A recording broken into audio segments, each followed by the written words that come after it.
Selamat datang kembali di kanal Suara Kehidupan, tempat di mana setiap cerita adalah cermin bagi jiwa kita.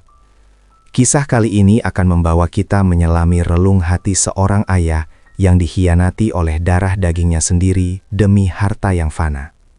Tulis di kolom komentar dari mana Anda menyimak cerita ini. Jangan lupa subscribe di kanal Suara Kehidupan agar Anda tidak melewatkan setiap kisah penuh hikmah yang kami sajikan.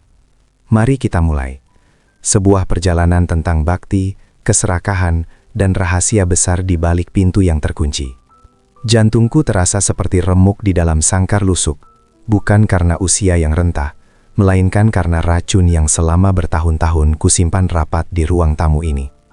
Aku, Pak Hadi, seharusnya bangga melihat anakku, Risa, bersanding dengan pria mapan. Namun, setiap kali pandanganku bertemu dengan Fajar, menantuku, yang kulihat hanyalah kalkulator licik yang bersembunyi di balik senyum mahal dan setelan jas yang harganya bisa menghidupi satu desa. Aku duduk di sofa tunggal. Sarung batik yang kukenakan terasa dingin. Kacamata bacaku bertengger rapi di hidung. Bingkai peraknya memantulkan cahaya lampu gantung, menyembunyikan kamera kecil yang merekam setiap detak pengkhianatan di rumah ini. Ayah, aku sudah bilang, ini demi kebaikan Risa dan Dava juga. Suara Fajar memecah keheningan yang menyesakan. Ia mencondongkan tubuhnya. Aroma parfum maskulinnya menusuk hidung. Di pergelangan tangannya, jam tangan mewah berkilauan. Kilau yang sama dinginnya dengan sorot matanya yang tidak pernah menunjukkan kehangatan. Risa berdiri di sampingnya. Tangan kanannya meremas ujung gaunnya dengan cemas. Matanya sembab. Bekas air mata semalam yang diam-diam ia hapus di kamar mandi. Ia selalu menjadi korban bisu dari keserakahan suaminya. Kunci brankas bank itu harus ayah serahkan hari ini, tuntut Fajar. Nada suaranya berubah dari membujuk menjadi memerintah. Investasi harus diatur ulang.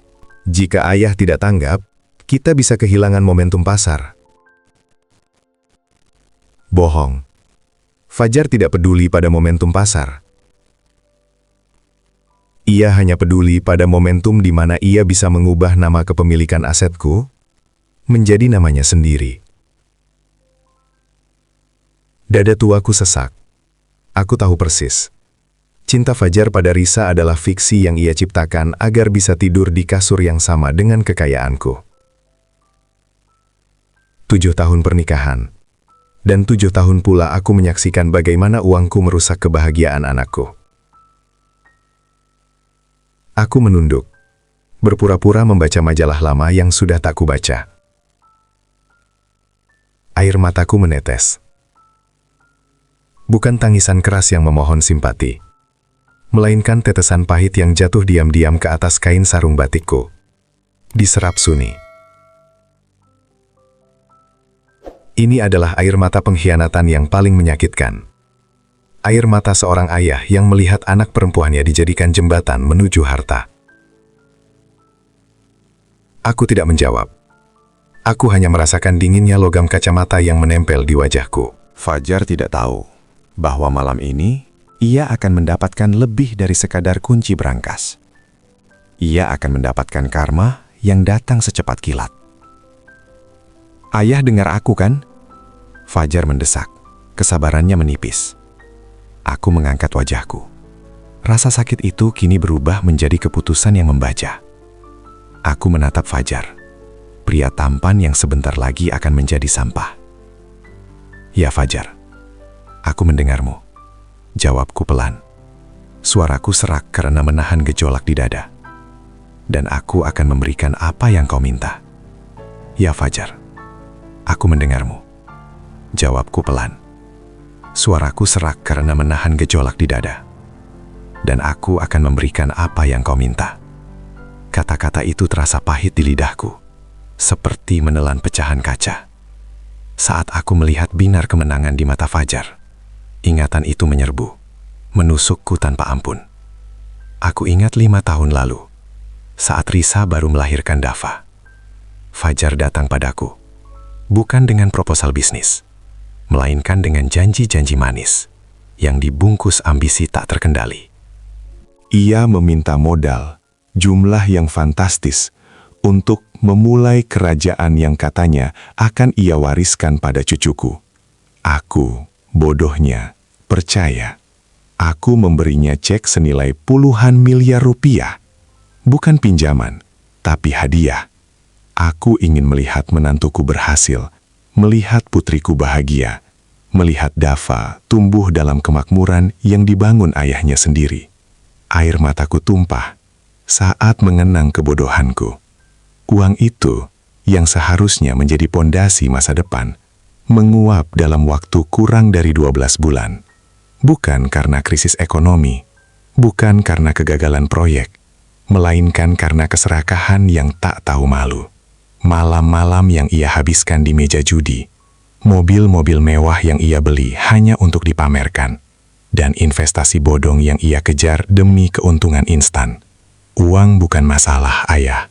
Yang masalah adalah ambisi, katanya saat itu, menyeringai, seolah kemewahan yang ia kejar adalah takdir. Aku menyadari, keserakahan bukanlah kebiasaan buruk yang bisa diperbaiki, melainkan penyakit jiwa yang akut dan mematikan. Aku telah mencoba segalanya. Aku menasihatinya, memohon padanya demi Risa dan Dava, bahkan mengancam akan mencabut semua asetnya. Namun, Fajar hanya mengangguk patuh di hadapanku, lalu kembali menjadi serigala lapar begitu punggungku membelakanginya.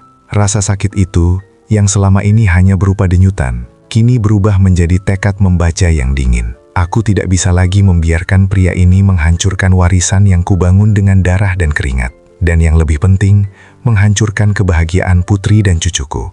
Keputusan itu kubuat 3 minggu lalu, setelah Risa menangis di pelukanku, menceritakan bagaimana Fajar diam-diam menjual perhiasan ibunya. Malam itu, aku tidak tidur. Aku pergi ke toko elektronik, membeli kacamata baca sederhana yang terlihat seperti milikku yang lama. Di baliknya, tersembunyi kamera definisi tinggi yang terintegrasi dengan perekam digital. Aku harus memiliki bukti yang tak terbantahkan. Selama bermalam-malam, aku berlatih di depan cermin. Aku melatih nafasku agar teratur, seperti tidur nyenyak. Aku memastikan kelopak mataku tidak berkedut. Bahkan ketika aku membiarkan air mata kepedihan mengalir di pipiku. Aku harus menjadi aktor ulung. Jebakan ini harus sempurna. Aku harus meyakinkannya bahwa aku hanyalah mertua tua yang lemah, yang terlalu lelah untuk melawan. Aku harus membiarkannya merasa menang. Membiarkannya berpikir bahwa ia akan mendapatkan semua yang ia inginkan. Saat aku menatap Fajar yang kini berdiri di depanku, menanti kunci berangkas dengan tatapan haus, aku merasakan kesedihan yang mendalam. Aku menangisi akhir dari hubungan ini. Aku menangisi menantu yang dulu kucintai. Dan aku menangisi kebahagiaan yang harus kuhancurkan, demi menyelamatkan orang-orang yang kucintai. Kunci berangkas ada di dalam laci meja kerjaku, Fajar. Kataku, suaraku bergetar. Kau bisa mengambilnya sekarang. Jebakan itu telah dipasang. Malam ini, bukan hanya kunci berangkas yang akan Fajar ambil, tetapi juga nasib buruk yang akan menghancurkan seluruh hidupnya. Karma siap datang, dan aku, sang mertua yang patah hati, akan menjadi saksi utamanya. Langkah Fajar terasa ringan, kontras dengan beban yang menindih dadaku.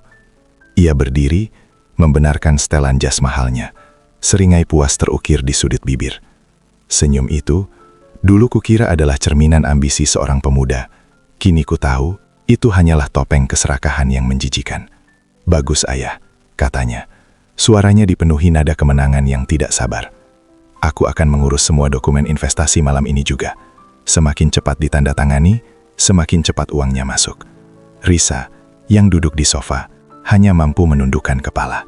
Ia tahu apa yang akan terjadi, tetapi rasa takutnya pada Fajar jauh lebih besar daripada keberaniannya untuk menentang. Matanya sembab, menahan tangis yang sudah menjadi teman setianya selama beberapa bulan terakhir.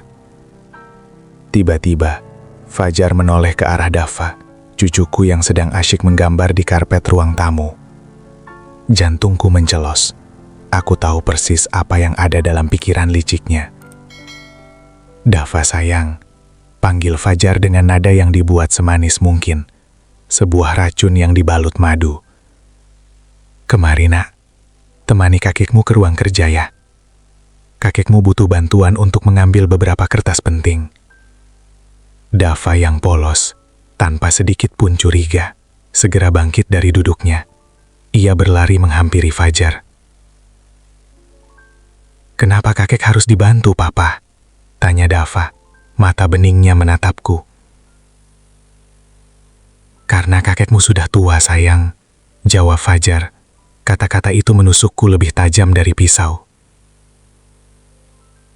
"Dan kakekmu harus memastikan kita semua mendapatkan uang yang banyak." Kau harus lihat bagaimana kakek bekerja keras untukmu. Itu adalah taktik kotor.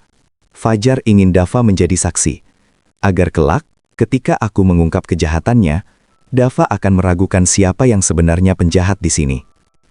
Ia ingin menanamkan citra bahwa aku, kakeknya, adalah seorang yang sibuk dengan urusan uang hingga larut malam. Aku bangkit perlahan, membiarkan sarung batikku terseret di lantai. Aku memaksakan senyum yang pasti terlihat seperti topeng kesedihan di wajah tuaku. "Ayo Dava," ajakku, suaraku serak. Aku membiarkan Dava menggandeng tanganku yang bergetar. Langkah kami menuju ruang kerja terasa seperti prosesi menuju tiang gantungan. Aku merasakan kehangatan tangan kecil itu, dan rasa sakit karena harus melibatkan kepolosan ini dalam permainan kotor orang dewasa. Saat kami memasuki ruang kerja, aroma kertas tua dan tinta langsung menyambut. Fajar langsung menuju meja kerjaku. Ia menarik laci yang sudah kubuka sedikit. Tempat kunci berangkas emas itu tersembunyi. Aku berdiri di ambang pintu, memastikan pencahayaan di ruangan itu sempurna. Kacamata baca berkamera tersembunyi yang kupakai terasa dingin di pangkal hidungku. Alat itu, yang kini merekam setiap gerakan Fajar, adalah satu-satunya jembatan antara kebahagiaan palsu yang kami jalani dan keadilan pahit yang akan datang. Fajar mengeluarkan kunci itu dengan gerakan cepat. Ia tersenyum, matanya memancarkan nafsu. "Baiklah ayah, aku akan segera kembali dengan dokumen-dokumen itu." Aku membalas senyumnya.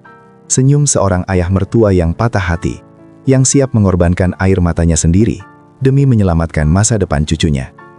"Aku tunggu Fajar," kataku. "Aku tunggu karma itu datang." Ruangan kerja ini terasa dingin, bukan karena pendingin udara, melainkan karena kesunyian yang mencekik. Aku berjalan pelan, menyeret langkahku ke sofa kulit tua di sudut ruangan. Tempat aku dan Risa sering berbagi cerita masa kecilnya. Kini, tempat itu akan menjadi panggung sandiwara terakhirku. Aku harus terlihat meyakinkan. Aku harus terlihat seperti seorang kakek tua yang kelelahan setelah seharian menahan duka dan tekanan. Aku memejamkan mata, membiarkan tubuhku terkulai lemas. Namun setiap ototku tegang, siap mencatat setiap detail kecil. Kacamata baca yang bertengger di hidungku terasa berat. Di balik bingkai perak yang tampak tidak berbahaya itu, lensa kecil merekam segalanya. Ini adalah mata keduaku, saksi bisu yang tidak akan pernah berbohong. Napas yang kuhela harus teratur, sedikit mendengkur, menandakan tidur pulas. Namun di dalam, badai amarah dan kepedihan bergolak. Aku memikirkan Risa, putriku yang terlalu baik, yang telah dikuras habis kebahagiaannya oleh pria serakah itu. Aku memikirkan Dava, cucuku yang polos, yang sebentar lagi akan menyaksikan kenyataan pahit tentang ayahnya sendiri. Tidak lama kemudian, aku mendengar pintu terbuka perlahan. Fajar masuk. Langkahnya ringan, penuh keyakinan, seperti predator yang tahu mangsanya sudah terperangkap. Ia tidak repot-repot mengecilkan suara. Baginya, aku hanyalah penghalang tua yang sudah tidak berdaya, yang kini terlelap karena kebodohan dan kelemahan. Aku merasakan bayangannya berdiri di depanku sejenak. Aku bisa membayangkan seringai puas di wajah tampannya. "Tidur nyenyak ayah," bisiknya pelan. Nada suaranya dipenuhi ejekan yang hampir tak terdengar. Mimpi indah tentang uang yang sebentar lagi akan jadi milikku. Ia lalu bergerak menuju meja kayu besar. Terdengar bunyi gemerincing kunci yang diputar. Jantungku mulai berdebar kencang, memukul-mukul tulang rusukku seolah ingin mendobrak keluar. Aku takut detak jantungku terlalu keras dan membongkar penyamaranku. Tangan Fajar merogoh laci rahasia yang berisi harta paling sensitif keluarga kami. Dokumen pencairan dana investasi dan surat kuasa bank yang hanya bisa diaktifkan oleh tanda tanganku. bunyi kertas tebal yang diseret keluar, bau tinta mahal. Semua itu menusuk indraku. Fajar pasti sedang menyusun dokumen-dokumen itu di atas meja.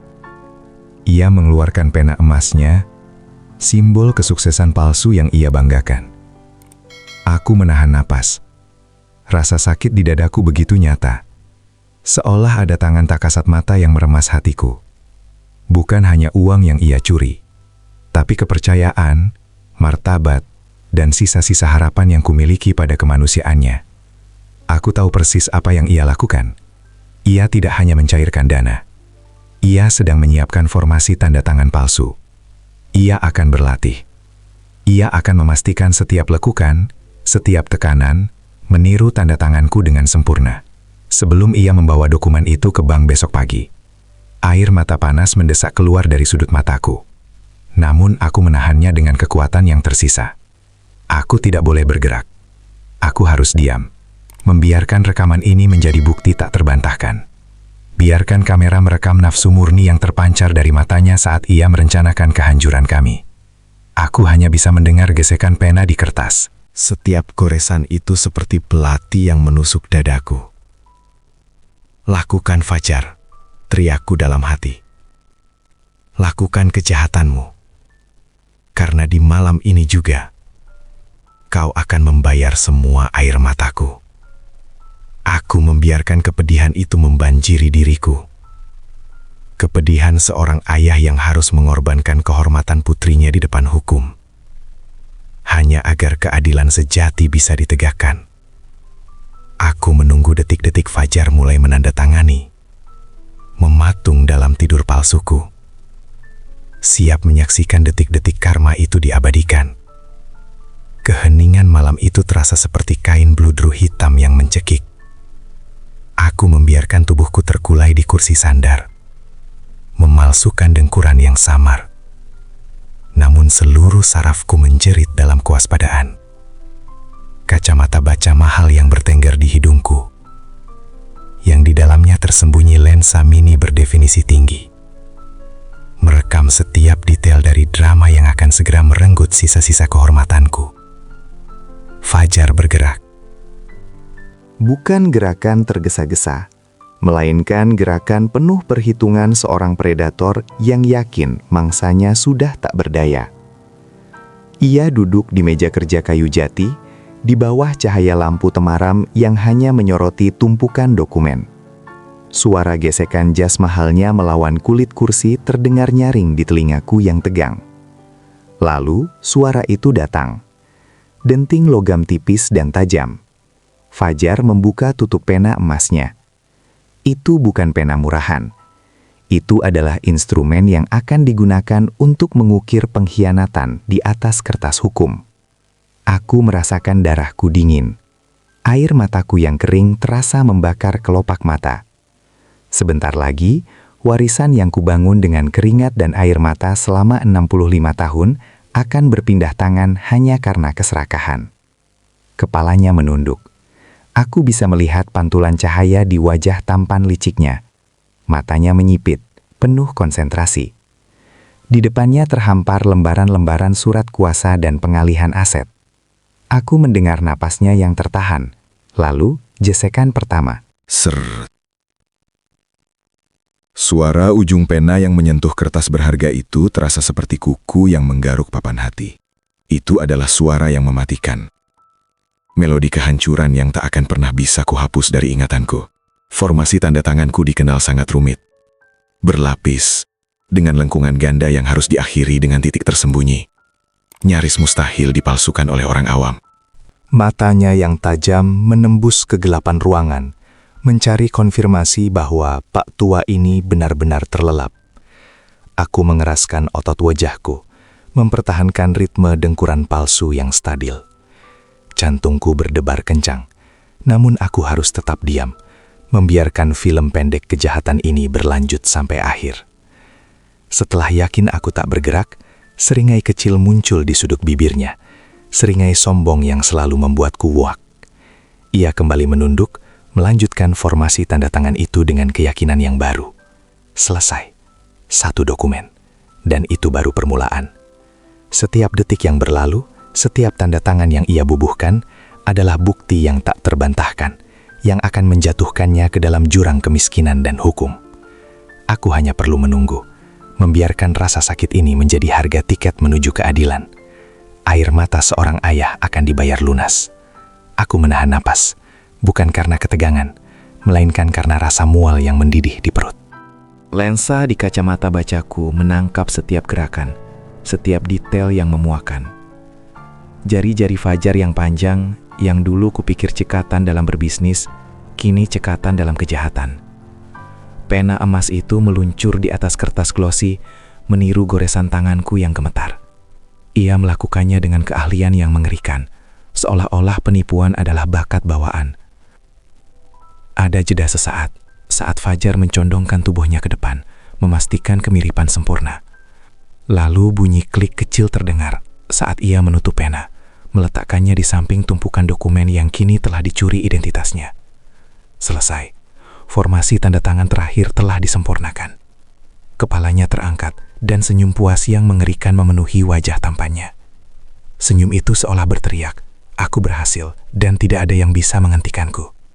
Ia tidak tahu bahwa setiap serat kejahatan itu kini telah terekam, diabadikan sebagai bukti tak terbantahkan, paku terakhir di peti matinya. Namun, yang paling menghancurkan hati datang setelahnya. Fajar menoleh.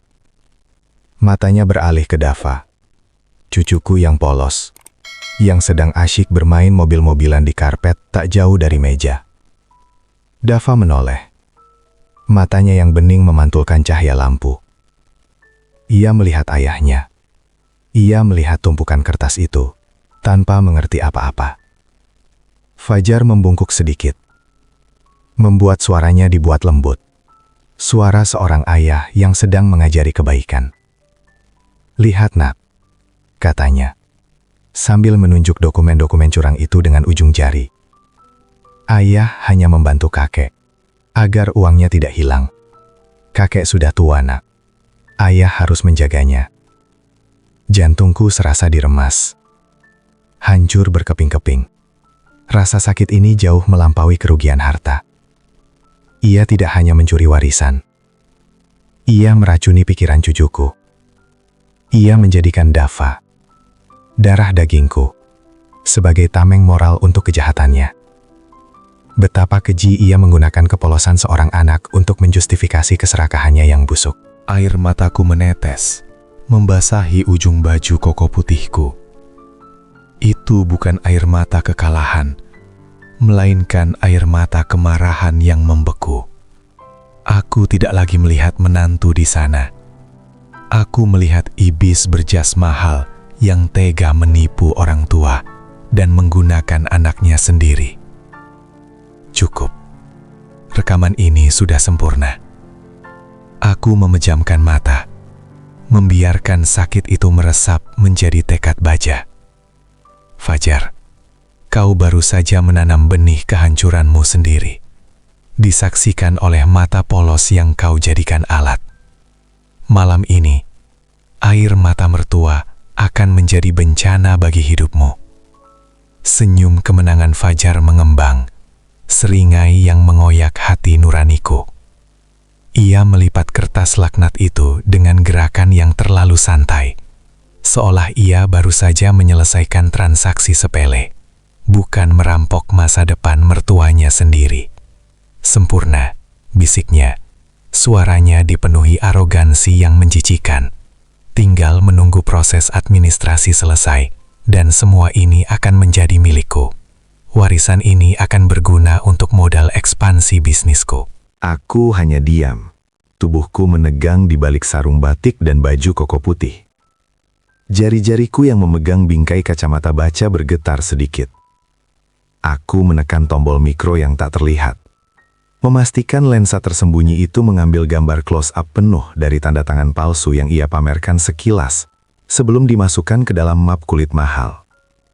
Detik-detik itu terasa seperti abadi. Rekaman itu merekam semuanya. Ekspresi licik di wajah Fajar. Cara ia mengusap permukaan dokumen seolah ia sudah menguasai dunia. Bahkan suara desahan lega yang keluar dari bibirnya. Itu adalah bukti visual tak terbantahkan, yang akan mengubah statusnya dari menantu terhormat menjadi narapidana. Sakit yang menusuk itu bagai pecahan kaca yang menekan rongga dada. Air mataku mendesak, panas dan pedih, menuntut untuk dilepaskan. Rasanya seperti pengkhianatan yang paling dingin. Dilakukan di depan mataku sendiri, menggunakan topeng kepolosan di wajah cucuku, Dava, sebagai pemanis. Aku harus menahan air mata itu. Jika aku menangis sekarang, itu adalah air mata kelemahan. Malam ini, air mata ini harus bertransformasi menjadi banjir yang menenggelamkan keserakahannya. Aku menarik napas dalam, memaksakan udara dingin masuk ke paru-paruku yang terasa sesak. Aku mengalihkan pandangan ke Risa, putriku. Matanya sembab, wajahnya pucat pasi. Ia tahu apa yang baru saja dilakukan suaminya, tetapi ketakutan telah membungkamnya. Ia adalah korban lain dari ambisi gelap Fajar. "Ayah tidak apa-apa?" tanya Fajar. Nada suaranya dibuat-buat perhatian. Ia menatapku dengan mata yang berpura-pura tulus, seolah ia baru saja menyelamatkan asetku, bukan mencurinya. Aku mengangguk pelan. Senyum tipis yang terasa pahit terukir di bibirku. Senyum itu adalah topeng terakhirku. "Ayah hanya lelah, Fajar." "Syukurlah semua urusanmu sudah selesai, nak," jawabku dengan suara serak. Setiap kata terasa seperti pasir di tenggorokan. Fajar menyeringai puas, mengangkat map itu tinggi-tinggi. "Tentu saja, ayah." Semua demi kebaikan kita semua. Kebaikan? Aku melihat map itu, yang berisi kehancuranku di mata hukum dan kemenangan Fajar yang semu. Ia menyimpannya di dalam tas kerjanya, mengunci rapat bukti kejahatannya. Aku tahu, ini adalah detik-detik terakhir Fajar merasakan kekayaan. Di balik kacamata berkamera ini, ia baru saja menandatangani surat perintah penangkapannya sendiri. Karma telah datang, dan ia tidak akan menunggu hingga besok pagi. Malam ini juga, air mata seorang mertua akan menjadi bencana yang tak terhindarkan. Kacamata baca perak itu terasa dingin di pangkal hidungku, kontras dengan panas yang mendidih di dadaku. Fajar baru saja pergi, meninggalkan aroma parfum mahal dan jejak kehancuran yang ia yakini telah ia sembunyikan dengan sempurna. Aku tidak menyalakan lampu, hanya mengandalkan cahaya rembulan yang masuk dari jendela kamar kerja. Keheningan rumah ini terasa menusuk, seolah dinding-dinding yang menyaksikan sandiwara tadi ikut menahan napas. Tanganku gemetar saat melepaskan kacamata itu. Jari-jariku yang keriput dengan hati-hati mencabut kartu memori mikro yang tersembunyi di bingkai. Ini bukan sekadar rekaman video. Ini adalah bukti penderitaan Risa. Bukti keserakahan yang telah merusak keluarga kami, dan tiket Fajar menuju kehancuran. Aku memasukkannya ke laptop tua di meja kerjaku. Layar itu menyala, menerangi wajah lelahku. Bilah unduhan bergerak lambat, namun setiap detik adalah siksaan, menahan keinginan untuk segera berteriak meminta keadilan. Di layar, wajah Fajar yang menyeringai tampak jelas, bukti tak terbantahkan dari formasi tanda tangan itu. Pengakuan tak terucap bahwa ia telah mencuri masa depan cucuku. Setelah file itu tersimpan aman dalam 3 salinan berbeda, aku meraih ponsel, mencari kontak lama yang jarang kuhubungi. Komisaris Bima, teman lama yang kini memegang otoritas hukum di kota ini. Panggilan tersambung. "Bima, ini aku, Hadi." Maaf mengganggu malam-malam begini. Bisiku, menjaga suara tetap rendah agar tidak membangunkan Risa di kamar sebelah. Ada keheningan sesaat di ujung sana. Lalu suara Bima yang terdengar profesional namun hangat menjawab. "Hadi, ada apa? Suaramu, kau baik-baik saja?" "Aku tidak baik, Bima. Tapi aku akan baik-baik saja. Sebentar lagi, aku butuh bantuanmu. Sekarang, ini tentang Fajar. Penggelapan, pemalsuan tanda tangan. Aku punya rekamannya," ujarku. Langsung ke intinya. Tidak ada waktu untuk basa-basi. Aku mendengar Bima menarik napas panjang. Dia pasti tahu seberapa serius situasi ini jika aku, yang paling anti konflik, sampai meneleponnya dengan nada seputus asa ini. "Rekaman? Kau yakin ini valid, Hadi? Sangat valid. Dia melakukannya di depan mataku, Bima. Di depan Dava. Suaraku tercekat menyebut nama cucuku. Tapi jangan bergerak dulu. Aku ingin dia merasa menang. Biarkan dia mengambil hadiahnya besok pagi. Aku sudah mengatur agar semua emas batangan itu siap dipindahkan. Itu adalah umpan, jelasku, menelan ludah yang terasa kering dan pahit. Rasa jijik pada rencana ini hampir membuatku muntah. Tapi ini adalah satu-satunya cara untuk memberinya pelajaran yang setimpal. Kau yakin, Hadi? Itu resiko besar, tanya Bima, khawatir. Aku lebih yakin pada penderitaan anakku selama ini, Bima. Aku ingin dia melihat tangannya sendiri yang menyeretnya ke jurang. Siapkan tim terbaikmu. Begitu Fajar keluar dari gerbang rumah ini dengan emas itu sinyalmu. Tangkap dia basah. Karma tidak boleh menunggu hingga besok pagi. Aku akan mengirimkan rekaman ini sekarang. Aku memutuskan panggilan. Air mata yang sejak tadi kutahan akhirnya tumpah, membasahi pipi tuaku. Bukan air mata kekalahan, melainkan air mata kesedihan seorang ayah yang harus menghancurkan menantunya sendiri demi menyelamatkan darah dagingnya. Malam ini, aku akan menjadi algojo. Dan besok pagi, karma akan datang menjemputnya di saat ia merasa menjadi raja. Pagi itu terasa dingin, menusuk hingga ke tulang. Padahal matahari sudah memanjat tinggi di langit Jakarta. Aku duduk di ruang kerjaku, menatap kosong ke layar monitor yang menampilkan peta digital. Peta itu masih sunyi, menunggu sinyal yang akan menentukan nasib menantuku, Fajar. Malam sebelumnya aku tidak tidur. Setiap detik terasa seperti hukuman. Penantian seorang ayah yang harus menyaksikan kehancuran yang ia ciptakan sendiri. Ini bukan tentang harta. Ini tentang harga diri dan keselamatan Risa serta Dava. Aku harus menjadi algojo, dan pagi ini adalah panggung eksekusi. Tepat pukul 10:15, ponsel di atas meja bergetar. Nama manajer bank muncul.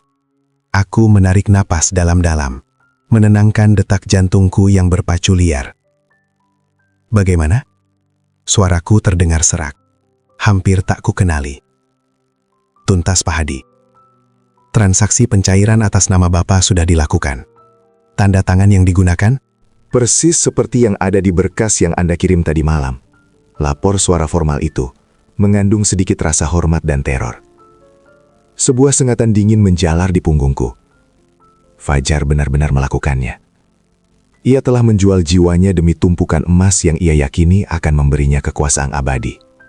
Ia tidak tahu bahwa ia baru saja menandatangani surat kematian finansialnya sendiri.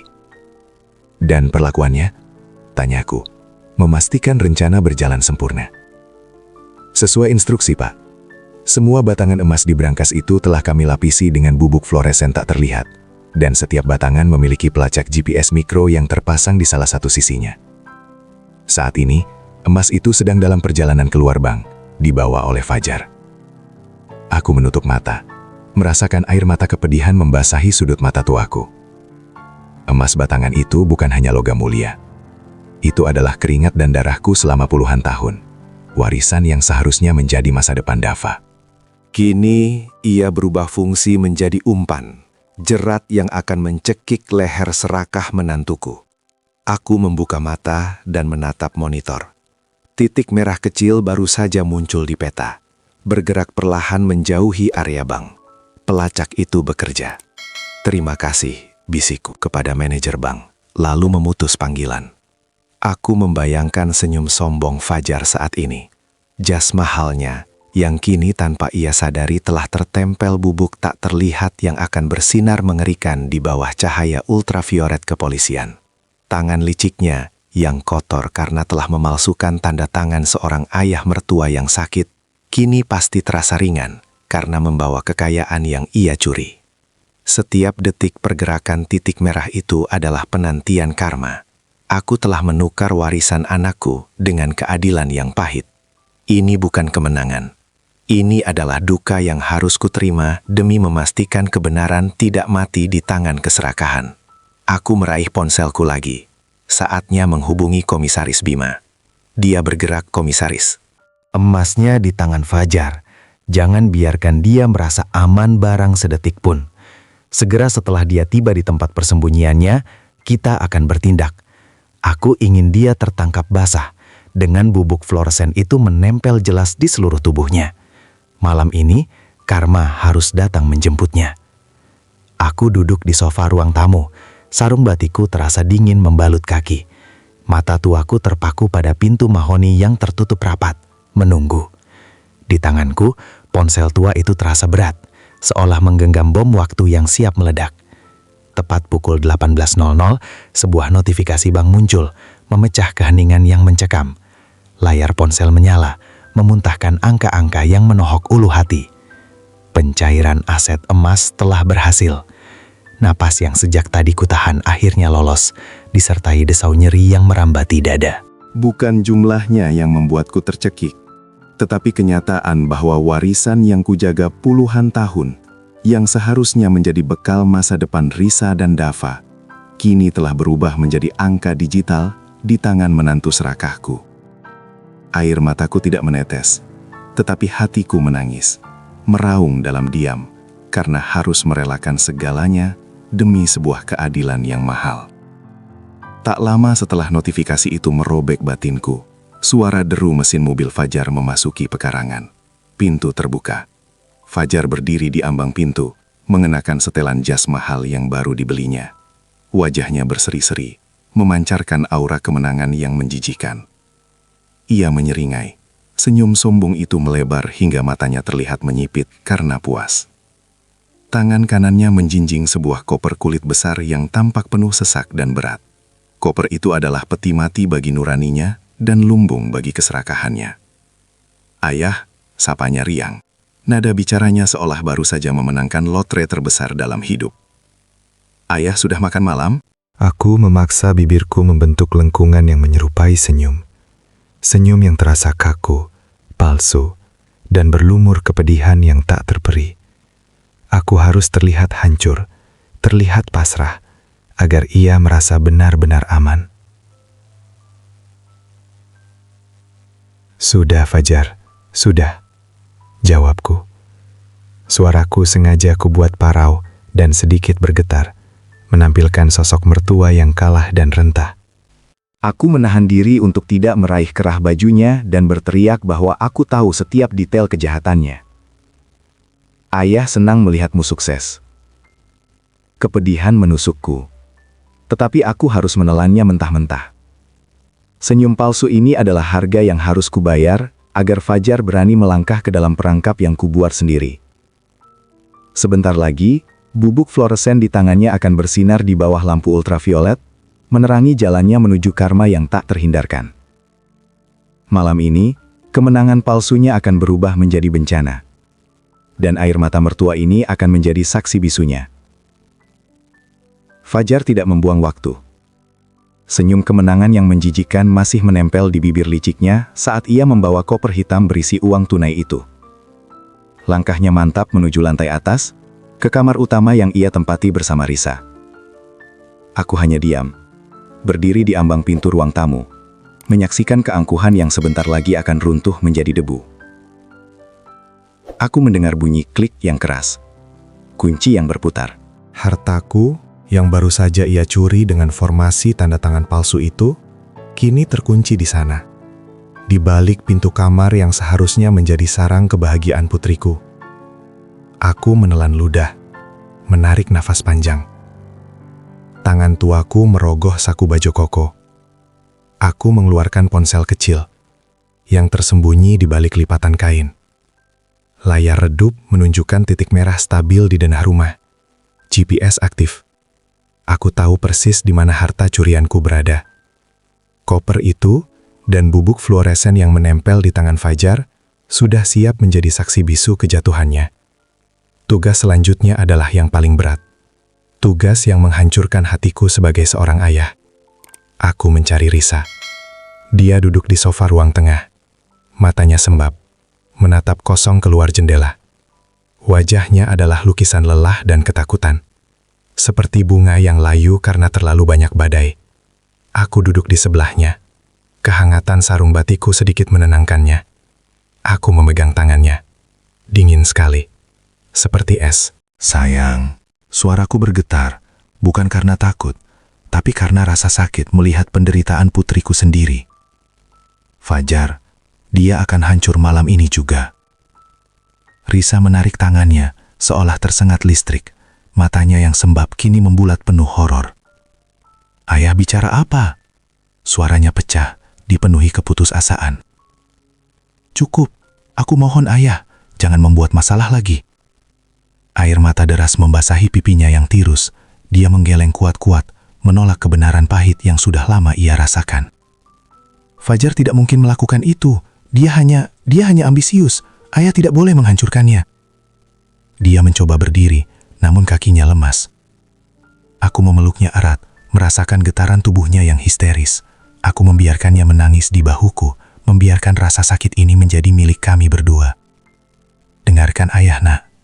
Dia bukan hanya ambisius. Bisiku meremas bahunya lembut. Dia pencuri. Dia sudah mencuri terlalu banyak, bukan hanya uang ayah, tapi juga kebahagiaanmu dan masa depan Dava. Aku melepaskan pelukan, menatap matanya yang kini penuh kebingungan dan ketakutan. Malam ini, dia akan membayar semua air mata yang telah ia sebabkan, termasuk air mata mertua ini. Aku harus melakukannya. Demi Risa dan Dava. Demi keadilan yang telah lama hilang. Dan malam ini, karma itu akan datang menjemput. Aku menyentuh bingkai kacamata bacaku yang terbuat dari titanium perak. Benda ini adalah mata yang menyaksikan pengkhianatan terkelam. Aku duduk di samping Risa di sofa beludru ruang tengah. Jantungku berdenyut sakit. Bukan karena takut, tapi karena harus menghancurkan sisa-sisa ilusi yang ia pegang tentang suaminya. Lihatlah ini Risa. Bisiku, nadaku serendah mungkin, dipenuhi kepedihan. Lihat dengan mata hatimu sendiri, siapa sebenarnya pria yang kau panggil suami dan ayah dari Dava. Aku menghubungkan kacamata itu ke tablet kecil. Layar menyala, menampilkan rekaman yang kuambil beberapa hari lalu. Risa tersentak. Tangannya menggenggam erat ujung gaunnya. Itu adalah rekaman di ruang kerja Fajar. Cahaya lampu menyorot tajam ke wajah Fajar yang sedang menyeringai puas. Sangat tampan, tapi sangat keji. Ia duduk di kursi kulitku, di depan meja kerjaku yang kini ia klaim. Risa melihat Fajar mengambil pena, lalu selembar dokumen penting. Dia sedang apa? Tanya Risa lirih. Suaranya bergetar. Aku tidak menjawab. Aku hanya menunjuk ke sudut layar. Tangannya yang mengenakan jam tangan mewah, hadiah dariku beberapa tahun lalu, dengan cekatan meniru coretan tanda tanganku. Ia melakukannya dengan dingin, tanpa ekspresi, seperti sedang mengisi daftar belanjaan. Ini bukan lagi ambisi. Ini adalah kejahatan terencana. Kemudian fokus kamera bergeser sedikit. Risa mengeluarkan suara isakan tertahan, seperti udara yang dipaksa keluar dari paru-parunya. Di samping Fajar, duduklah Dava, cucuku yang berusia 7 tahun. Ia sibuk mewarnai buku gambarnya, sesekali mendongak ke arah ayahnya, lalu kembali menunduk. Fajar tidak berpeduli. Ia memalsukan tanda tangan yang akan merampas semua asetku, di depan mata putra kandungnya sendiri. Ia bahkan tidak berusaha menyembunyikannya. Risa melihat dengan jelas bagaimana Fajar tertawa kecil setelah selesai memalsukan dokumen terakhir. Ekspresi kemenangan yang penuh kesombongan. Tawa itu menghantam Risa seperti palu godam. Aku mematikan rekaman. Keheningan yang menyelimuti kami terasa lebih memekakkan daripada teriakan apapun. Risa hanya menatap tablet itu. Wajahnya pucat pasi. Air mata yang selama ini ia tahan, kini mengalir deras, membasahi pipinya tanpa jeda. Ia tidak marah padaku. Ia marah pada dirinya sendiri. Ayah, suaranya pecah, hancur. Aku buta. Aku sangat buta. Ia menyentuh layar tablet, seolah ingin menyentuh kebohongan yang baru saja ia saksikan. Ia melihat Fajar bukan sebagai suami yang ambisius, melainkan sebagai predator berdarah dingin yang siap mengorbankan siapapun, bahkan masa depan anaknya sendiri, demi uang. Dia tidak pernah mencintaiku, Ayah, bisiknya. Suaranya dipenuhi penyesalan. Dia hanya mencintai apa yang Ayah miliki. Ia menoleh padaku. Matanya yang sembab kini memancarkan rasa bersalah yang mendalam. Maafkan aku, Ayah. Maafkan aku karena membiarkan monster itu masuk dan menghancurkan semua yang Ayah bangun. Maafkan aku karena meragukan Ayah dan membela kebusukannya. Ia menjatuhkan diri ke dalam pelukanku. Pelukan itu terasa rapuh, penuh penyesalan seorang anak yang baru saja menyadari kesalahannya yang fatal. Aku memeluknya erat, mencium puncak kepalanya yang berbau sampo lembut.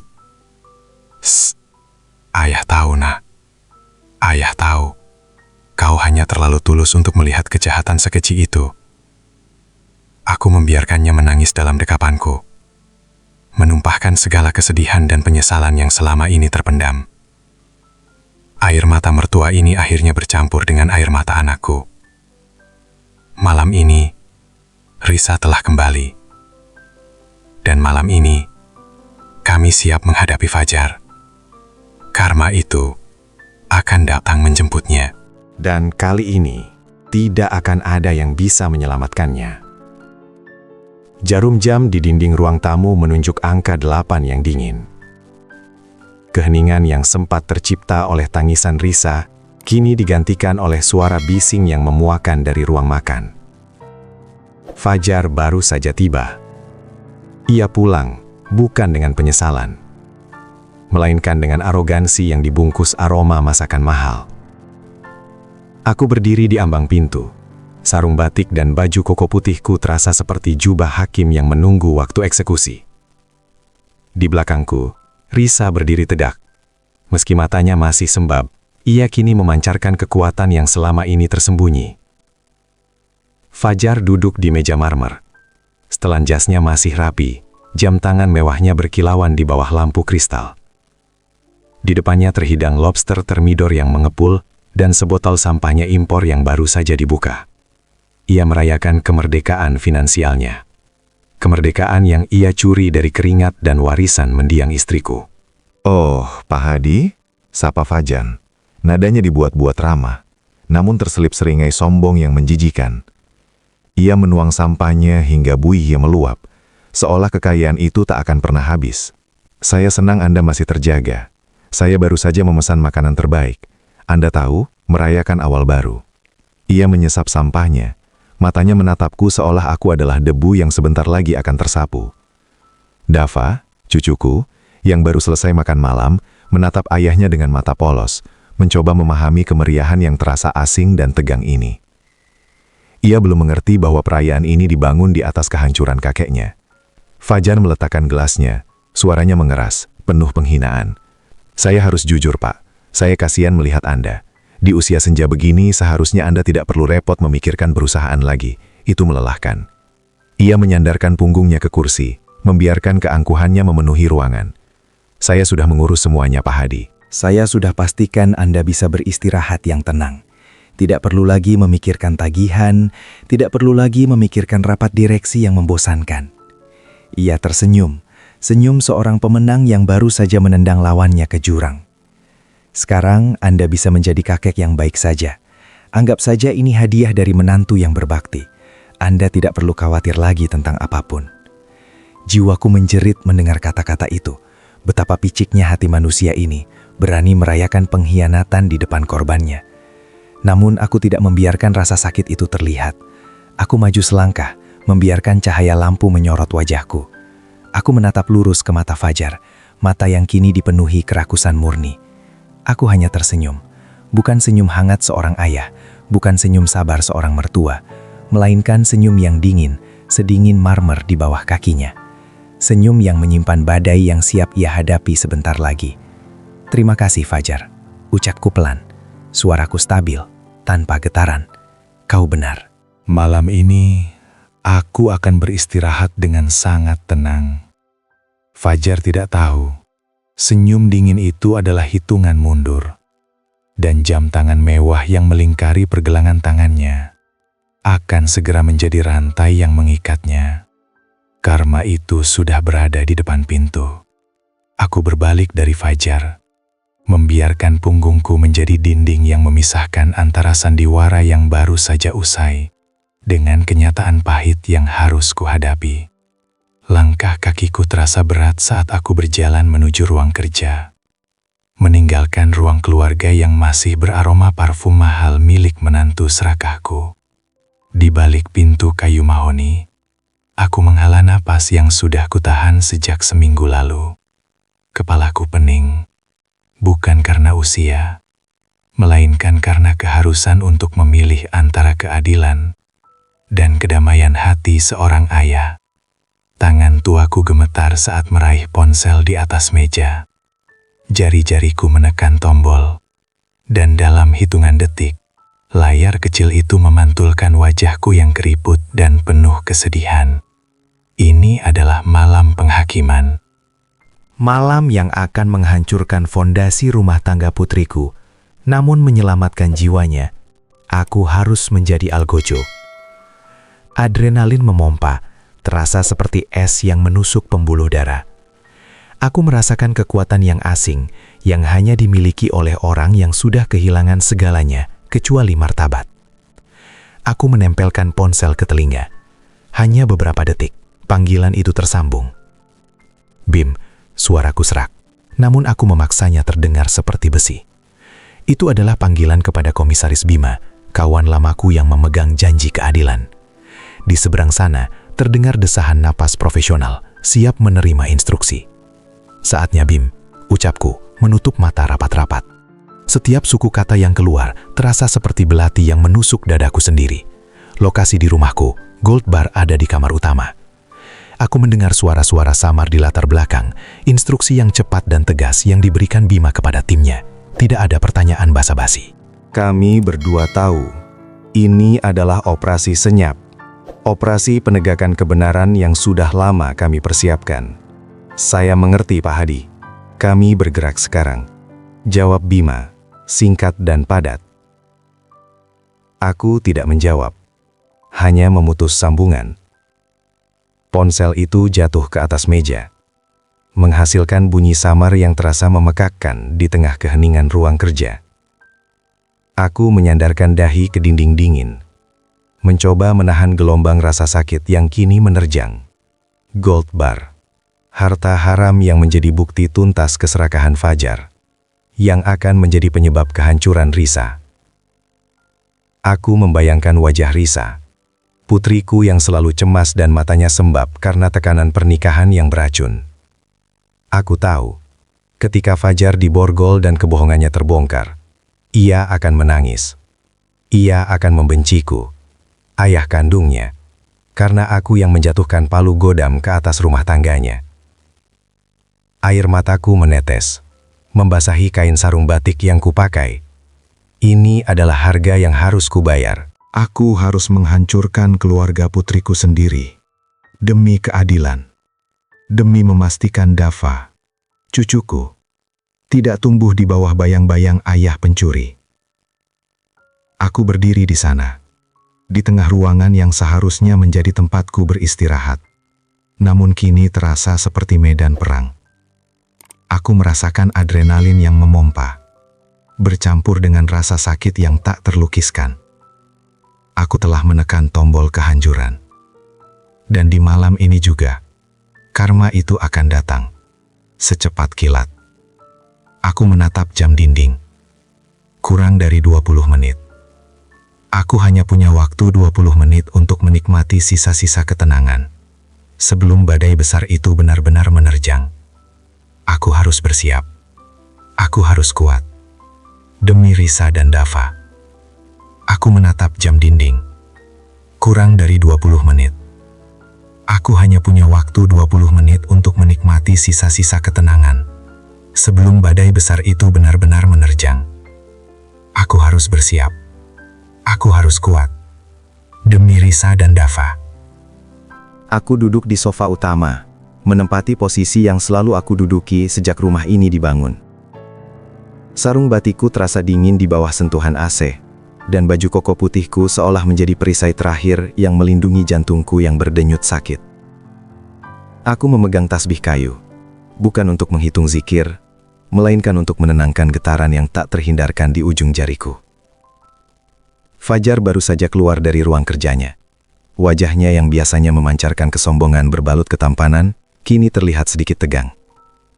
Ia mondar-mandir di depan lemari pajangan, tangannya sesekali menyentuh jam tangan mewahnya, seolah waktu tiba-tiba menjadi musuh yang harus ia kontrol. "Kenapa belum tidur ya?" tanyanya. Suaranya terdengar terlalu keras dan dipaksakan ceria.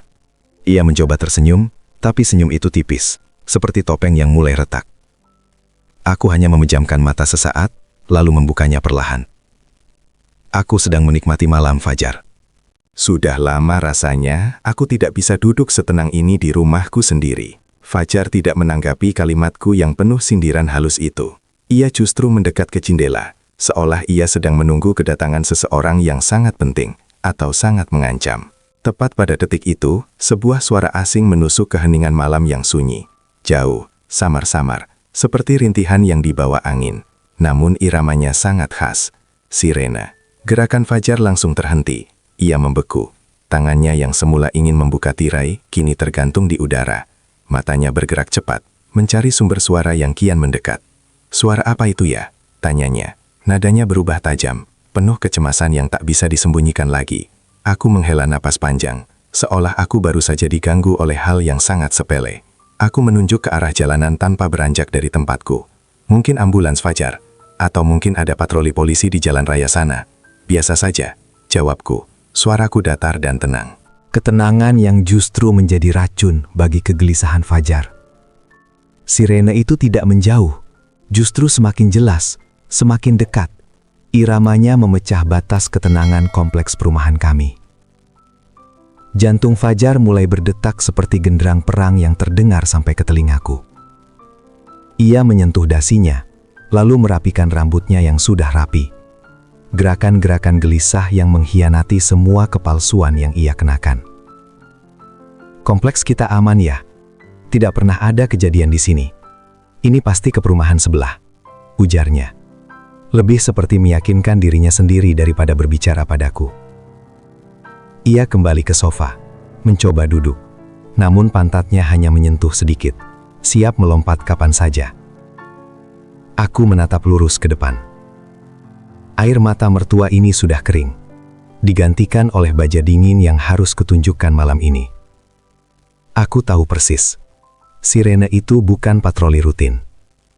Sirene itu adalah lonceng kematian yang telah lama ia undang. Dan aku, sang mertua yang ia anggap bodoh, duduk di sini, menunggu badai itu datang.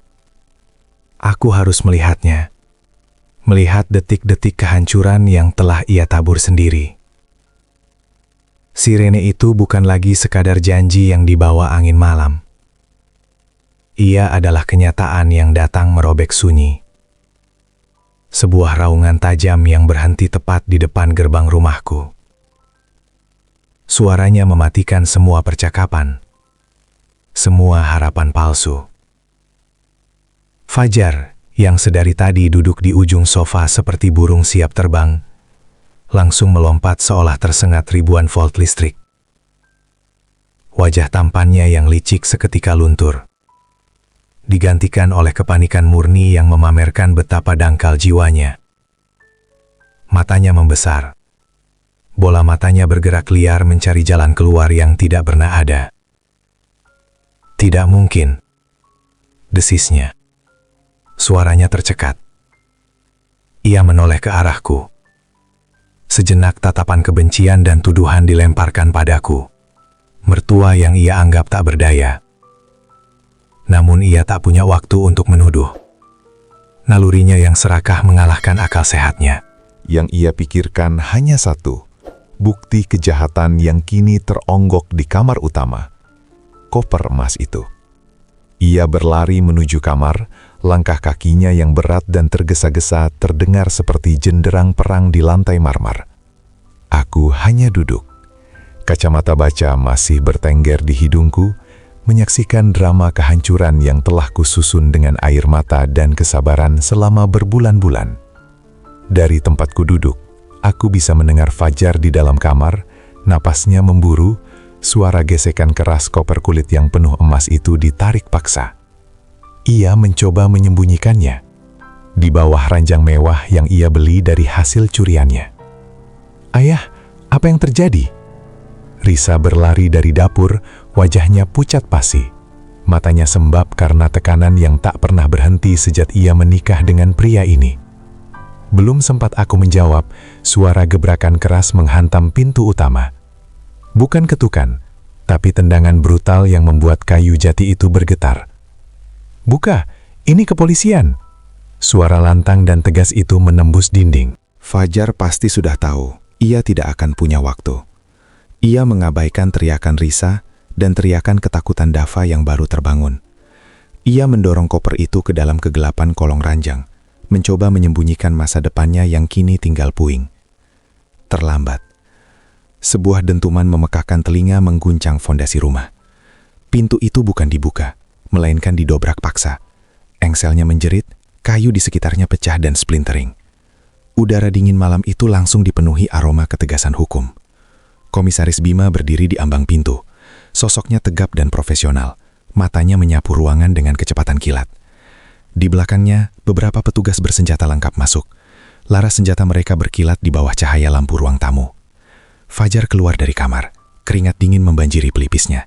Ekspresinya antara syok dan pemberontakan. Ia melihat ke arahku, kacamata berkameraku, sarung batikku, baju koko putihku. Ia akhirnya mengerti.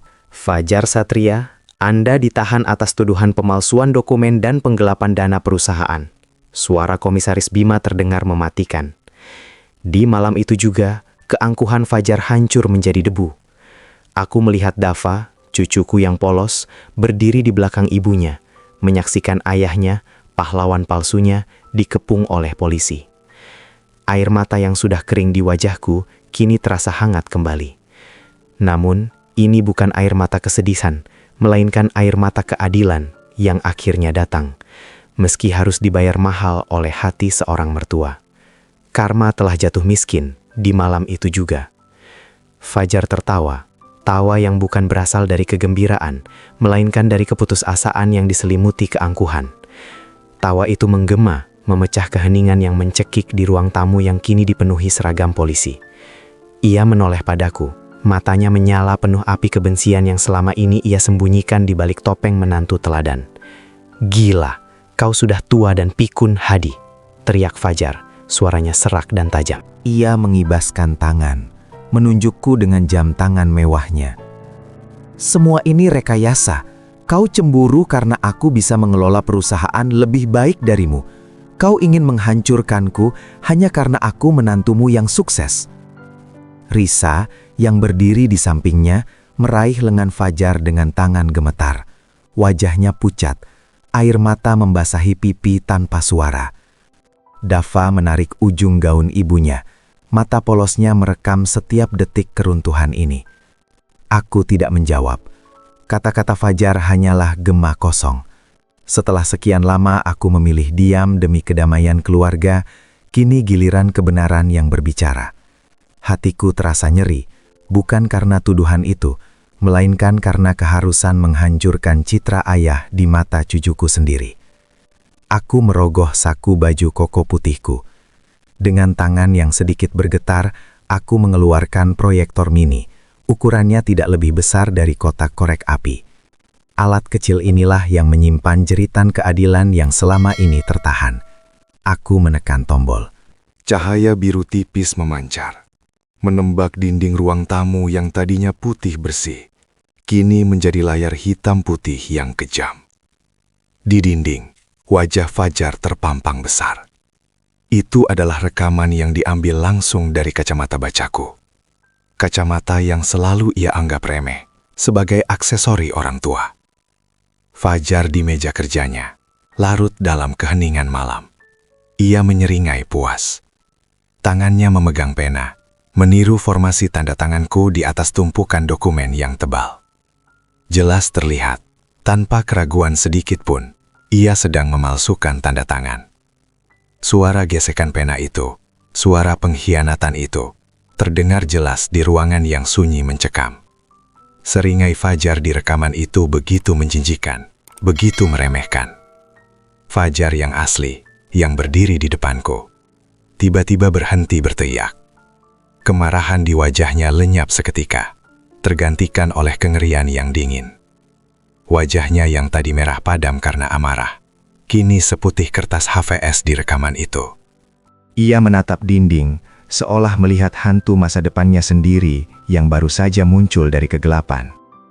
Rahangnya mengatup, dan untuk pertama kalinya, aku melihat ketakutan yang murni di mata menantu serakah itu.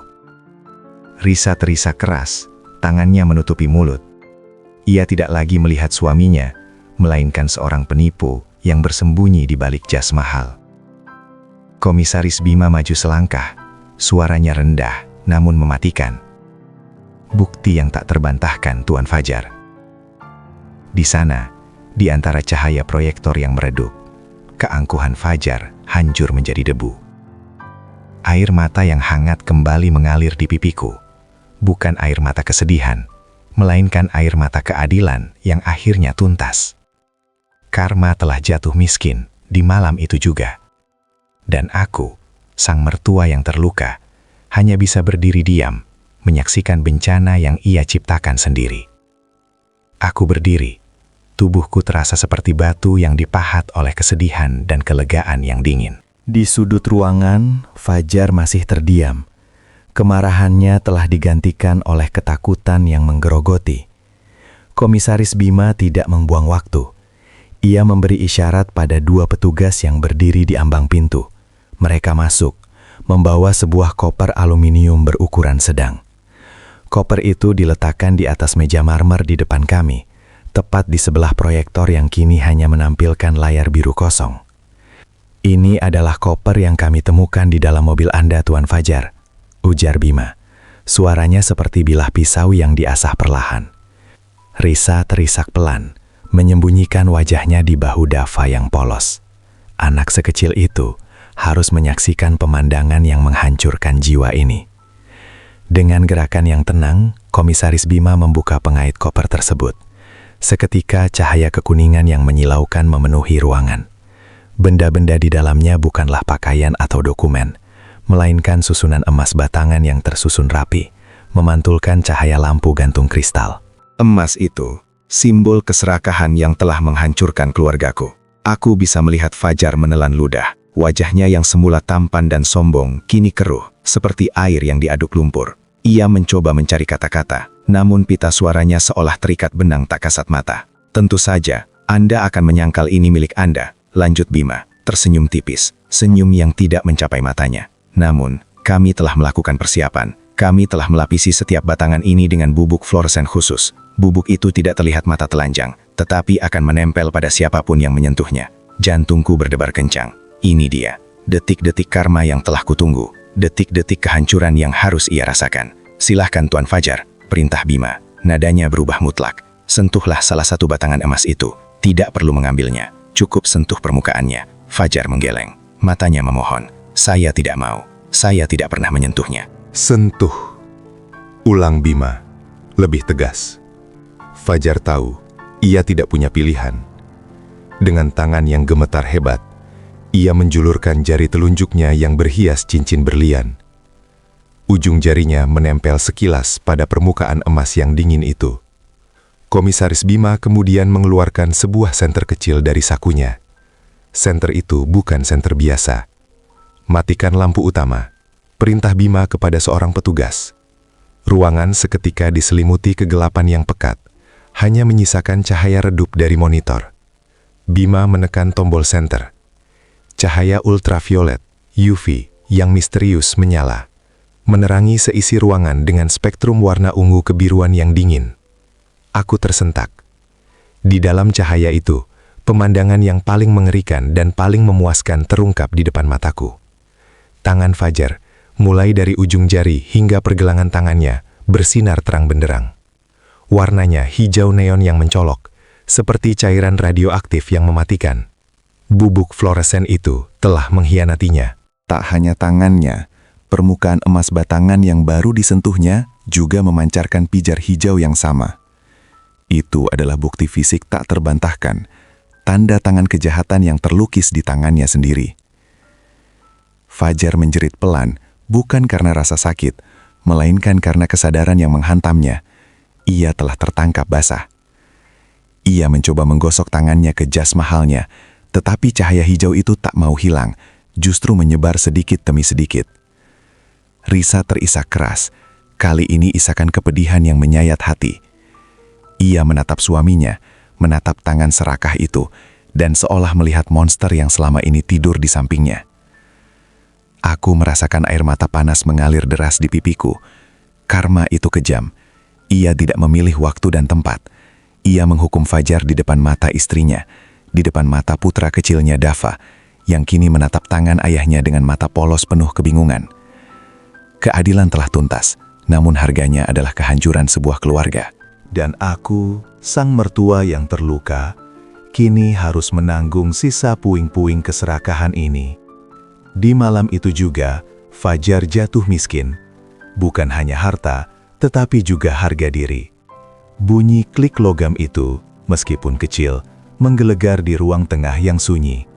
Itu adalah suara palu godam yang menghancurkan keangkuhan Fajar.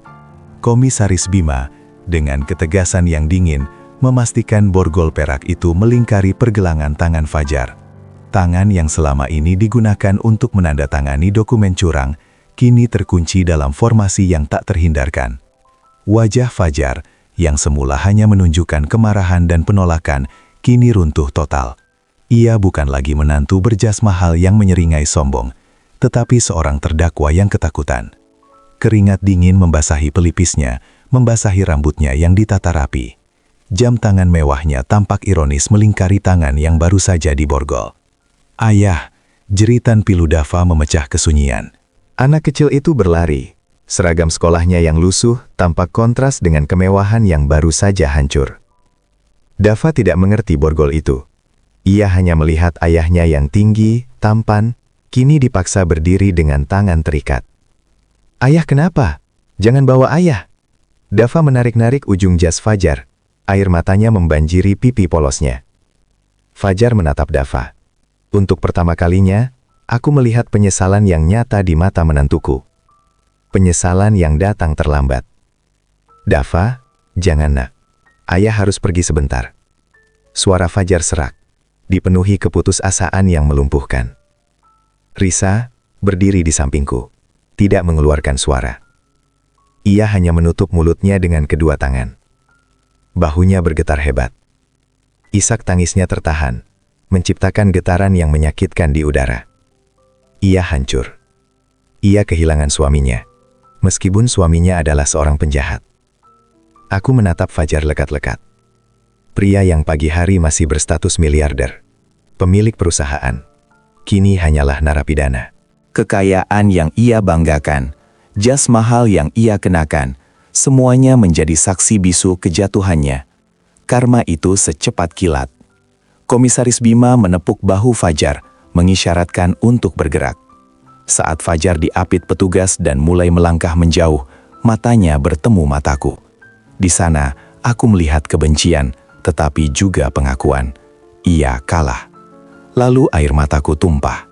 Bukan air mata kesedihan, bukan pula air mata penyesalan atas takdir Fajar. Ini adalah air mata keadilan.